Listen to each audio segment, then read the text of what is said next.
Meteoritos e crateras. Evidências de um dilúvio universal. Quase todas as pessoas, ao observar o céu à noite, já foram momentaneamente interrompidas pelo breve clarão deixado no rastro de um meteorito que penetrou na atmosfera terrestre. Outras pessoas tiveram a oportunidade de ver em museus meteoritos que conseguiram atravessar toda a atmosfera, atingindo a superfície da Terra. Devido à sua origem extraterrena, os meteoritos de há muito estiveram associados à mitologia e ao paganismo. Foram assim considerados como passagens de almas para o céu, duendes saltando de uma diablura para outra ou anjos em missão de misericórdia. Nos tempos bíblicos, a tradição dizia que o Artemisium, templo de Éfeso dedicado a Artemis ou Diana, abrigava uma rocha caída dos céus. Ainda hoje, em Meca, é venerada pelos muçulmanos a Pedra Negra, uma pedra sagrada antiga, embutida no canto oriental do santuário cúbico com cobertura preta, a Caaba, situada no centro do pátio da mesquita de Al-Haram. Dela é dito ser uma pedra negra que desceu do paraíso branca como leite, mas que os pecados dos filhos de Adão tornaram negra. Usualmente, os meteoritos cuja queda é apenas observada, sem necessariamente estarem associados à descoberta de seus vestígios sobre o solo, são referidos hoje simplesmente como quedas, embora tenham sido também denominados meteoros, que na realidade é um termo mais abrangente. Quando são descobertos seus vestígios sobre o solo, independentemente de sua queda ter sido observada, os meteoritos são referidos como achados. Mais de 30 mil meteoritos foram recuperados em todo o mundo. Cerca de 10 mil encontram-se na coleção do Museu de História Natural de Viena. Esses impactos deixaram como vestígios não só detritos espalhados em torno do local do impacto, como também crateras que atingem diâmetros de até 160 quilômetros, como a cratera de Vredefort, na África do Sul.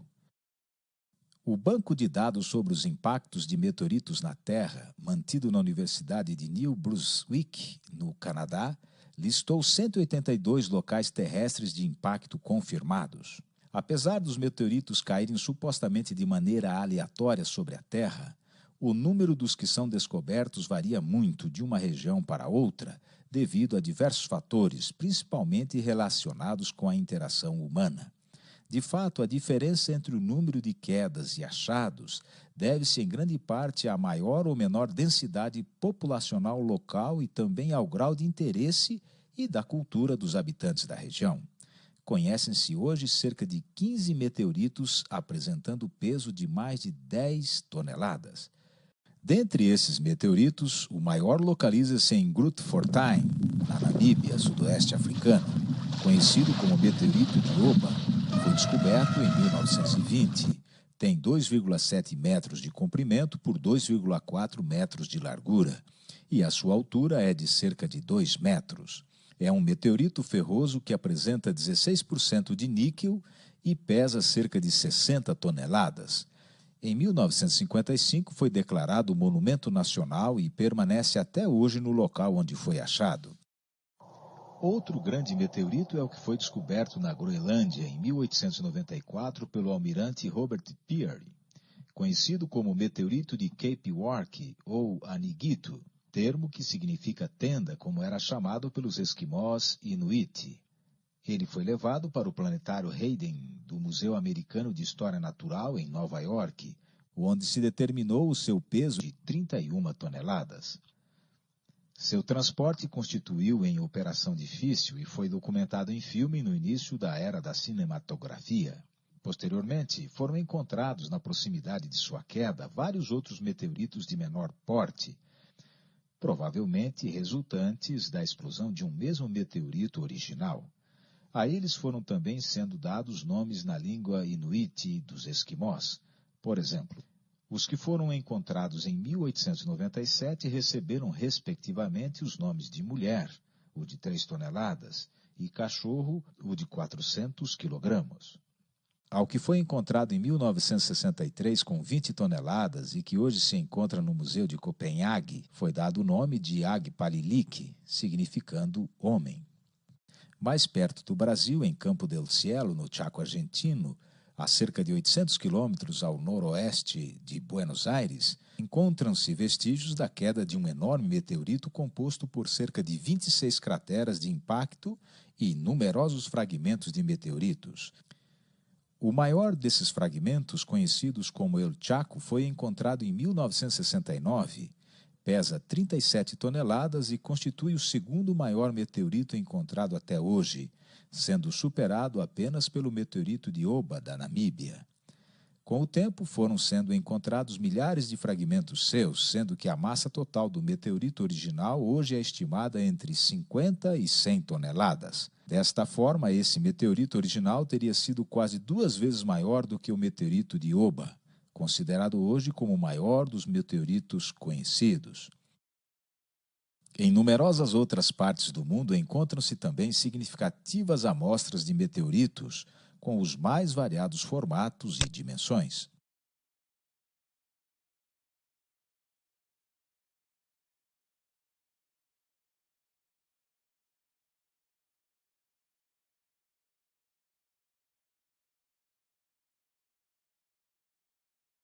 No Brasil foram encontrados numerosos meteoritos, muitos dos quais se acham no Museu Nacional em sala especialmente dedicada a eles. Qual teria sido a origem dos meteoritos?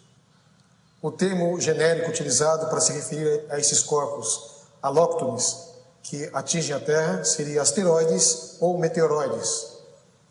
Os de pequeno tamanho correspondem aos rastros deixados pelos cometas em sua órbita em torno do Sol, e a Terra, quando passa por esse rastro, acaba atraindo esses pequenos fragmentos. E às vezes, quando eles aparecem em quantidades expressivas, nós chamamos de chuvas de meteoritos. E acabam realmente atingindo a Terra, mas por serem de pequeno tamanho, no próprio movimento, no atrito com a atmosfera, aquela luminosidade é destacada, mas em seguida desaparece. Eles não atingem a superfície da Terra. Existem outros tipos de asteroides de um tamanho um pouco maior, quem sabe alguns metros, algumas dezenas de metros, que conseguem atravessar a atmosfera, perdem massa, mas de alguma forma, alguma parte desses corpos atinge a Terra. Aqui nós temos então um exemplar de um fragmento meteorítico encontrado aqui no Brasil e que pode ser caracterizado realmente como uma rocha que não é encontrada aqui na Terra em condições normais. O maior meteorito encontrado no Brasil é o de siderito encontrado em Bendegó, com 5,36 toneladas, 2,15 metros de comprimento e 1,5 metros de largura e 65 centímetros de altura. De formato meio achatado, lembra uma sela de montaria. Constitui uma massa compacta de ferro e níquel, contendo traços de outros elementos. Foi descoberto no interior da Bahia e hoje se encontra em exposição na Sala de Meteoritos do Museu Nacional do Rio de Janeiro. Muito embora fosse o segundo em peso e tamanho na época de seu descobrimento, hoje já não mais figura entre os 10 maiores do mundo. Justamente no dia 7 de maio de 1925, nesse local onde estamos agora, Albert Einstein, uma pequena comitiva de cientistas brasileiros, aqui esteve para visitar não só o Museu Nacional, mas de uma forma específica este monumento que está aqui ao nosso lado, o meteorito de Bendegó. Em 1784 foi encontrado no sertão da Bahia este meteorito, que causou muita curiosidade. Foi transportado em seguida a Salvador, foi uma epopeia, transporte de quase 6 toneladas em carreta. Da Bahia, de Salvador, veio para o Rio de Janeiro por navio. Estando ainda no sertão nordestino, no sertão da Bahia, foi visitado por personalidades ilustres como Spix e Márcios, que lá estiveram em 1820, em missão científica nos tempos já do príncipe regente Dom Pedro I.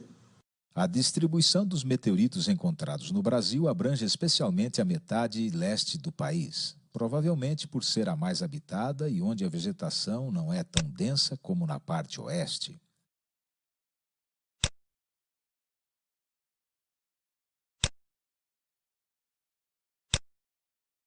Encontram-se no Museu Nacional, no Rio de Janeiro, além do meteorito de Bendengó e o de Santa Luzia, este de maior porte, também numerosos outros exemplares ou fragmentos de meteoritos encontrados no Brasil. Os meteoritos, conforme sua constituição mineralógica, podem ser divididos em 3 grupos básicos que são os pétreos ou aerólitos, os metálicos pétreos, litossideritos ou siderólitos e os metálicos ou sideritos.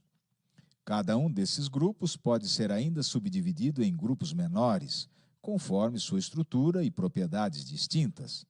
Os meteoritos mais comuns são os aerólitos, cerca de 92,8% de todos os meteoritos encontrados. E dentre eles, cerca de 85,7% de todos os meteoritos encontrados são do tipo condrito, que se dividem em grupos menores, dentre os quais os condritos ordinários são os mais comuns, cerca de 80% de todos os meteoritos encontrados. Eles contêm tanto elementos voláteis quanto oxidados, e acredita-se que teriam se formado no interior do cinturão de asteroides no Sistema Solar. Os condritos carbonáceos, cerca de 3% de todos os meteoritos encontrados, têm proporções mais altas de elementos voláteis e oxigênio, e acredita-se que tenham se originado externamente ao Sistema Solar. Os condritos de enstatita são constituídos pelo mineral enstatita, cuja denominação é uma referência à propriedade que esse mineral apresenta de resistir a altíssimas temperaturas. Eles são compostos de dióxido de silício e dióxido de magnésio e somam cerca de 2% de todos os meteoritos encontrados. Acredita-se que tenham se formado no interior do Sistema Solar. Cerca de 0,7% de todos os meteoritos encontrados são geologicamente diferenciados ou reprocessados pela fusão e recristalização de material do tipo condrítico no interior de corpos planetários. Cerca de 7,1% de todos os meteoritos encontrados são acondritos, ou areólitos rochosos que teriam se formado em partes do manto e da crosta planetária, que têm texturas e mineralogia distintas, indicativas de processos ígneos. Dentre os meteoritos metálicos pétreos ou siderólitos, cerca de 1,5% de todos os meteoritos encontrados. Os palazitos são compostos de cristais de olivina no interior da matriz de ferro-níquel. Os meteoritos metálicos ou sideritos, cerca de 5,7% de todos os meteoritos encontrados, são classificados em 13 grupos principais e consistem principalmente de ligas de níquel-ferro, com quantias secundárias de carbono, enxofre e fósforo. A superfície dos sideritos, convenientemente polida e atacada com ácido, revela faixas ou lamelas entrelaçadas, segundo planos octaédricos. Esta é a conhecida estrutura de Widmanstätten, que pode identificar um meteorito, pois não se consegue reproduzir artificialmente no aço terrestre.